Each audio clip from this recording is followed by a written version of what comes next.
Ya, kita mulai ya. Bismillahirrahmanirrahim.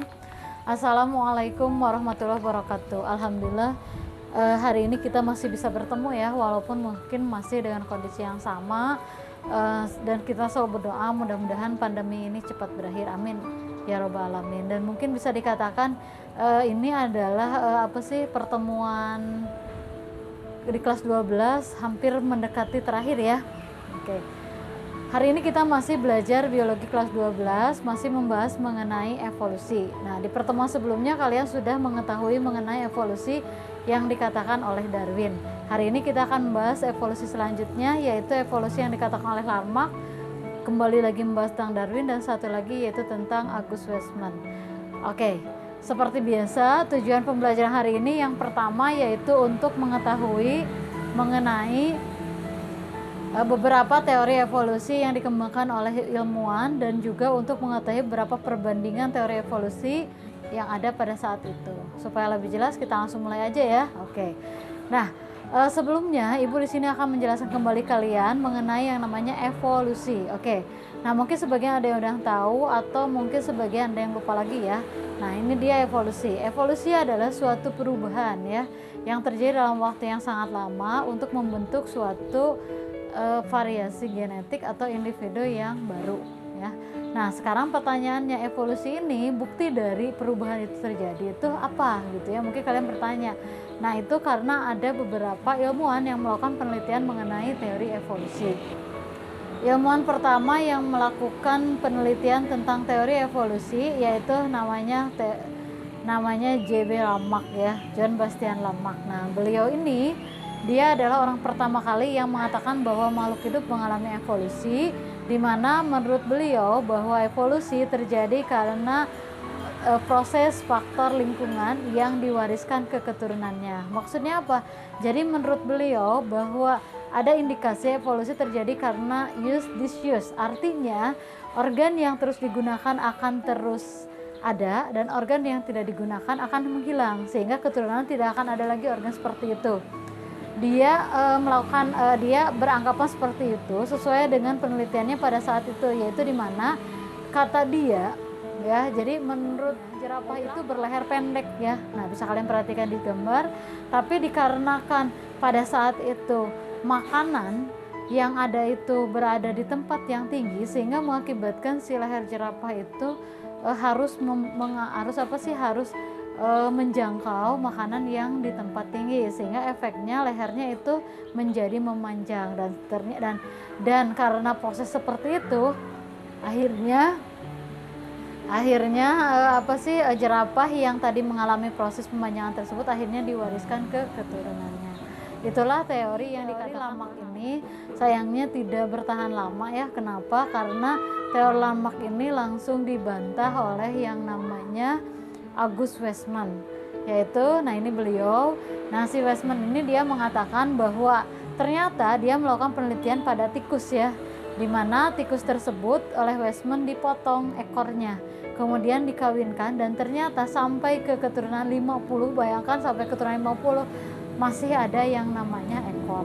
Berarti secara tidak langsung bahwa yang namanya evolusi itu tidak terjadi karena faktor kebiasaan atau karena faktor use disuse ya, tapi evolusi itu terjadi karena sudah dari sananya ada makhluk hidup sebelumnya dan kemudian diwariskan ke keturunannya. Dan itulah yang dikatakan oleh Weismann ya pada saat itu. Jadi sehingga teorinya Lamarck ini terbantahkan. Nah, untuk melengkapi dari teori Lamarck dan Weismann, August Weismann mengatakan bahwa evolusi itu terjadi karena faktor genetik ya, yang dipengaruhi oleh seleksi alam. Nah, sekarang seleksi alam apa itu? Nah, teori seleksi alam ini dikemukakan oleh seorang ilmuwan yang mungkin kalian sudah baca kemarin, yaitu Charles Darwin ya. Nah, beliau ini adalah seorang ilmuwan yang awal pertama kali beliau melakukan penelitian yaitu di Kepulauan Galapagos. Nah, ini mungkin kalian pengen tahu ya seperti apa Kepulauan Galapagos. Nah, ini ada di gambar. Jadi awal cerita dia melakukan penelitian di Kepulauan Galapagos itu yaitu dia menemukan suatu burung, namanya itu burung finch ya, dimana di kepulauan tersebut dia menemukan ada 3 jenis burung finch dengan memiliki variasi paruh yang berbeda, ada yang besar, kecil, ada yang runcing seperti yang ada di gambar sini. Nah itu disesuaikan dengan apa? Disesuaikan dengan makanannya ya. Nah sehingga beliau mengatakan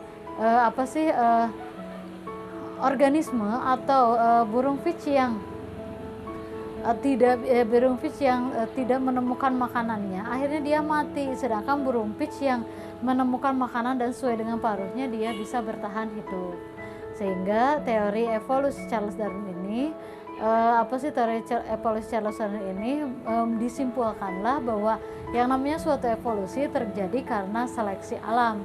Apa itu seleksi alam? Yaitu organisme yang bisa adaptif atau yang bisa beradaptasi terhadap lingkungan akan terus hidup, dan organisme yang tidak bisa adaptif atau tidak bisa menyesuaikan diri terhadap lingkungan, dia akan punah. Dan sama juga menurut Darwin, jadi sesuai dengan teori leher jerapah, kalau tadi lamak jerapah itu tadinya hanya leher pendek, tapi kalau kata Darwin jerapah itu ada 2. Dulu itu ada yang leher panjang dan leher pendek. Nah karena yang leher pendek itu tidak bisa memakan makanan menjangkau yang tinggi, akhirnya dia mati. Nah, tapi yang panjang karena dia bisa mengambil makanan yang yang tinggi, akhirnya dia bisa terus hidup dan survive sampai sekarang ya. Seperti yang kemarin kalian kerjakan, yaitu mengenai kupu-kupu ya.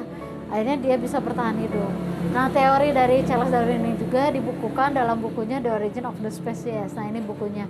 Adapun beberapa kesimpulan dari teorinya Darwin. Yang pertama yaitu seleksi alam terjadi karena adanya perbedaan keberhasilan pada reproduksi organisme.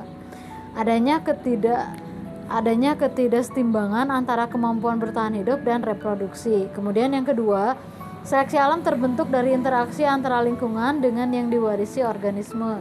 Dan yang terakhir, produk seleksi alam merupakan adaptasi organisme suatu populasi terhadap lingkungan.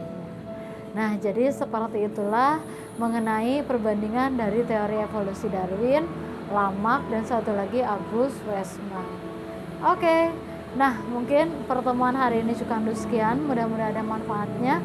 Mohon maaf bila ada kekurangan, selalu semangat buat belajarnya dan selalu berdoa mudah-mudahan pandemi ini cepat berakhir.